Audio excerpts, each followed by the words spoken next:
dagaal u dhaxeeya ciidamada dawladda federaalka Soomaaliya iyo dagaalamayaal ka tirsan xarakada Al-Shabaab ayaa waxa uu ka dhacay deegaano hoostaga gobolka Galgaduud ee bartamaha Soomaaliya. wariyaheena Cali Xasan Barqadle Cali Gaab oo ku sugan magaalada Gaalkacyo ayaa warbixin amuurtaasi ku saabsan oo soo diray. faahfaahin dheer ayaa ka soo baxaya dagaal u dhaxeeya xarakada Al-Shabaab iyo ciidamada dawladda Soomaaliya iyo kuwa Galmudug oo iskalabsanaya kaasi oo ka dhacay deegaanka Goole oo qiyaastii 80 kiiloomitir u jira degmada Guraceel ee gobolka Galgaduud. wararka ka imaanaya deegaanadaasi waxay sheegayaan in ciidamada dawladda iyo kuwa Galmudug ay maanta halkaasi weerar ku qaadeen isla markaasna xarakada Al-Shabaab iyo ciidamada dawladda halkaasi ku dhaxmaray dagaal muddo saacadaha soconayay. dadka deegaanka aan xiriir kala duwan la sameeyay waxay sheegeen ciidamada dawladda iyo kuwa Galmudug ay u suurta gashay inay shawsi kadaan isla markaasna ay la wareegaan deegaano hore ay u joogeen xarakada Al-Shabaab sida wararku ay sheegayaan. ila wareedyo kala duwan oo deegaanka ku sugan waxay warbaahinta Shabeelle u sheegeen dagaalka uu ka dhashay khasaare iskugu jira dhimasho iyo dhaawac walow aysan jirin saraakiil si rasmi ah arrintaas u xaqiijisay. dadka deegaanku waxay sheegeen in ilaa iyo 3 ruux ay ku dhinteen 2 kalena ay ku dhaawacmeen dagaalka u dhaxeeya xarakada Al-Shabaab iyo sidoo kale ciidamada dawladda iyo kuwa Galmudug ee ka dhacay deegaanka Goole ee qiyaastii 80 kiiloomitir u jira degmada Guraceel ee gobolka Galgaduud.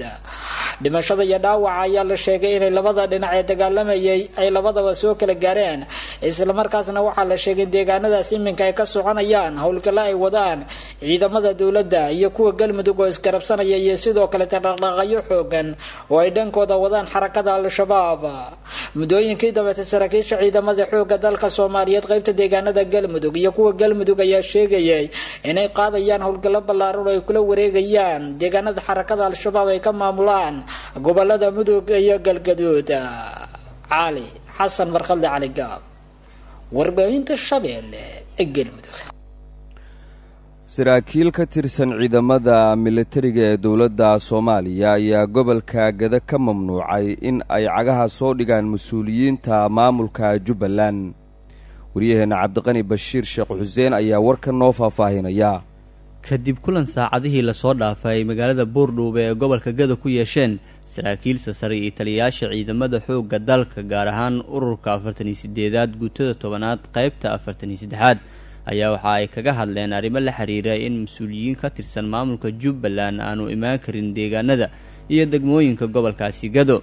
Cabdiraxmaan Maxamed oo ka tirsan saraakiisha xoogga dalka oo la hadlay warbaahinta kulanka kadib ayaa waxa uu sheegay inaysan imaan karin gobolka Gado mas'uuliyiinta maamulka Jubbaland. waxa uu tilmaamay in Jubbaland ay caadeysatay siduu hadalka u dhigay in garoonka magaalada Kismaayo ay u diidaan in ay ka soo degaan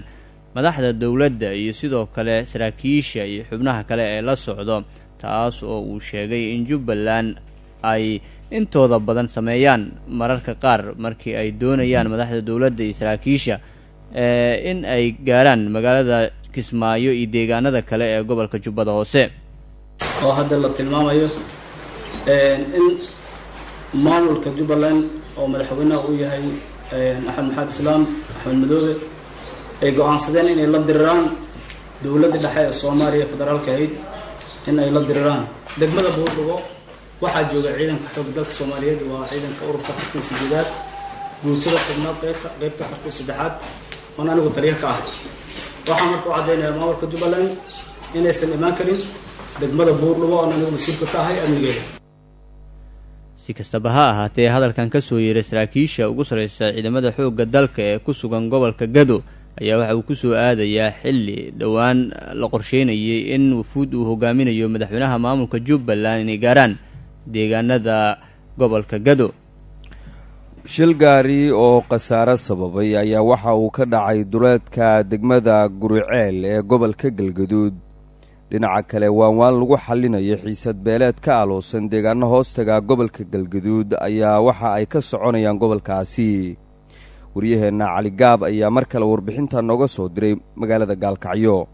wafuud kala duwan oo iskugu jira odayaal dhaqameed, siyaasiyiin, waxgarad, mas'uuliyiin ka tirsan dawlad goboleedka Galmudug ayaa gaaray deegaanka Balanballe ee gobolka Galgaduud ee dawlad goboleedka Galmudug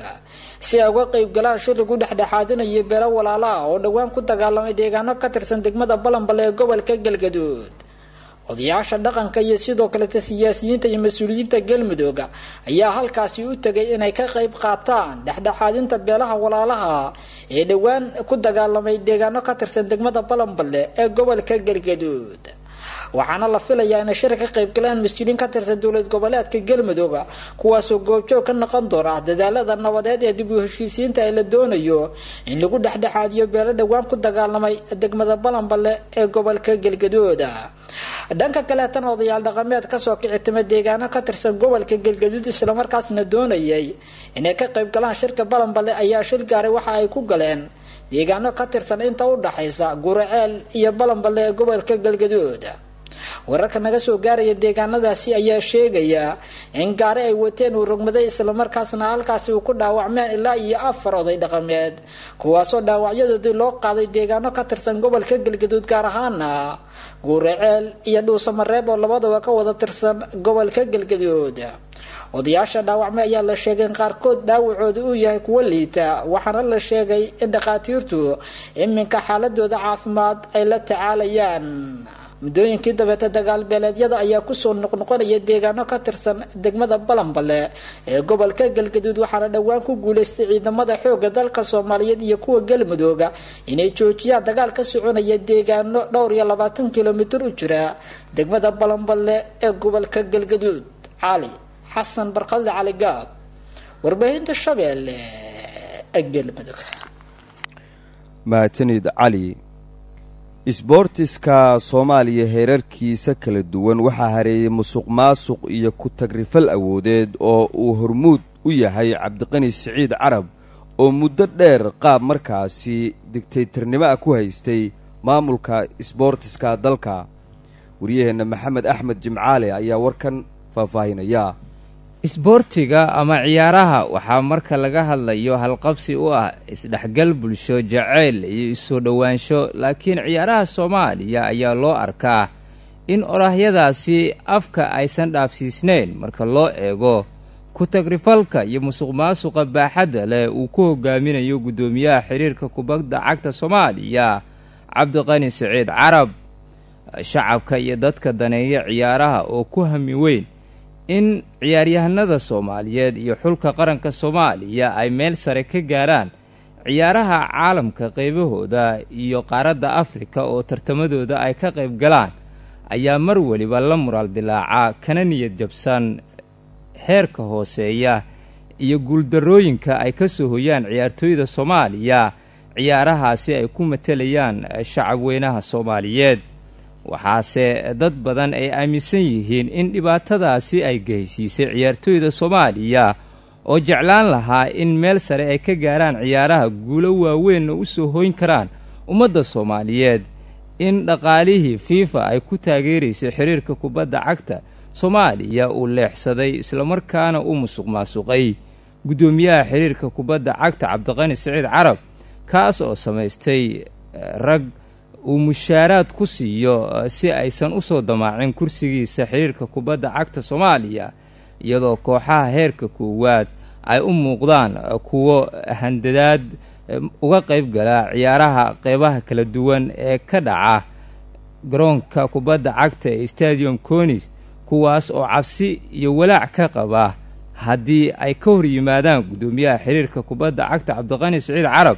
in gebi ahaan hoos loo dhigo heerka hadda ay joogaan ee seeraeeda una dhacaan heerar aad u hooseeya taasina ay ku qasabtay in ay u hoggaansanaadaan xiriirka uu majaraha u hayo Cabdiqani Siciid Carab oo mar waliba si aan doorasho ahayn ugu soo laabtay kursigaasi una muuqda guri isagu uu leeyahay shalay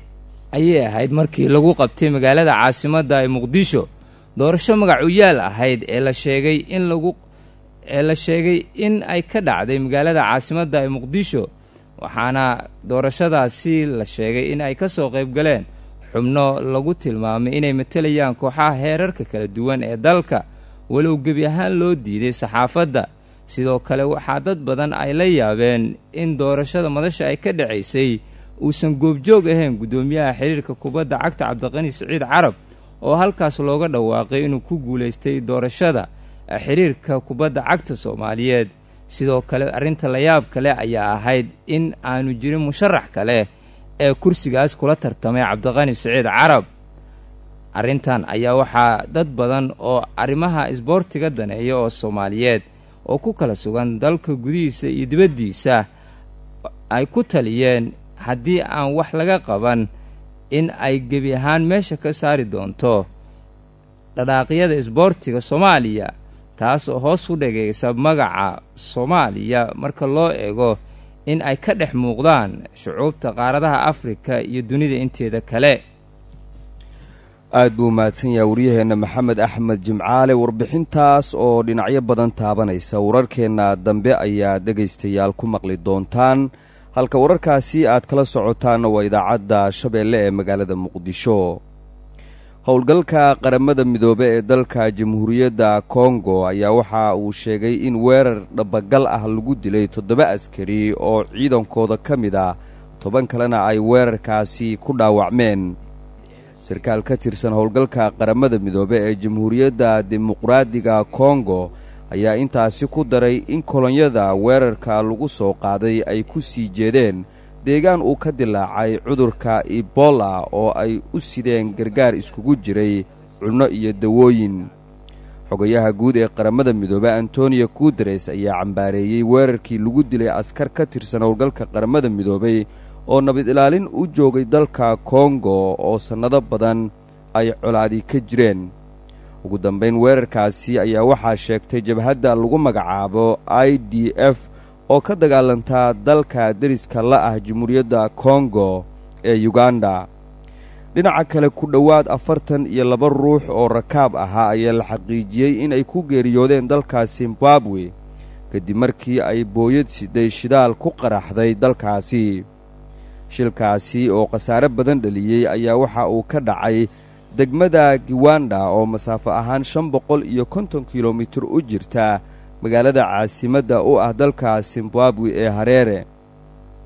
sarkaal ka tirsan booliska dalka Zimbabwe oo gaaray goobta ayaa wakaaladda wararka ee AFP u sheegay in 20 ruux oo kale ay ku dhaawacmeen shilkaasi.